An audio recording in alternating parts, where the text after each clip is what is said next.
Hi Ganesh Kumar, താങ്കളെ challenge ചെയ്യുന്നു. കാരണം എന്ന് പറഞ്ഞിട്ടുണ്ടെങ്കിൽ MBD ഡിപ്പാർട്ട്മെന്റ്, താങ്കളുടെ തൊട്ടടുത്തുള്ള MBD ഡിപ്പാർട്ട്മെന്റ്, അതേപോലെ തന്നെ താങ്കൾ നിലനിൽക്കുന്ന ഗവൺമെന്റ്, അതായത് നമ്മളുടെ ഇവിടുത്തെ മിനിസ്റ്റേഴ്സിന്റെ ഒരു പ്ലാൻ ഇതുണ്ടല്ലോ, അതിലുള്ള ഡിസ്ട്രിക്ട് ടൂറിസം പ്രൊമോഷൻ കൗൺസിലിന്റെ വാഹനമാണിത്.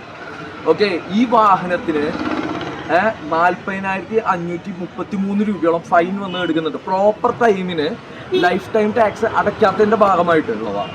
അതേപോലെ തന്നെ പൊല്യൂഷൻ ടെസ്റ്റോ കാര്യങ്ങളോ ഇല്ലാതെ നിരത്തിൽ ഓടിക്കൊണ്ടിരിക്കുന്ന വാഹനമാണ് ഇത്. നമ്മൾ ഓൾറെഡി ഇൻഫോം ചെയ്തിട്ടുണ്ടായിരുന്നു. അതിനുശേഷം ഈ വാഹനം നിരത്തിലിറക്കാൻ പോലും അവർ തയ്യാറായിട്ടില്ല. കാരണം ഇത് പ്രോപ്പറായിട്ടുള്ള നടപടികൾ ഉണ്ടാവുമെന്ന് അറിഞ്ഞുകൊണ്ട് തന്നെ. പക്ഷേ താങ്കളുടെ ഡിപ്പാർട്ട്മെന്റ് താങ്കൾക്ക് പ്രോപ്പറായിട്ട് മെയിൽ അയച്ചിട്ട് പോലും പ്രോപ്പറായിട്ട് റെസ്പോൺസ് ചെയ്തിട്ടില്ല.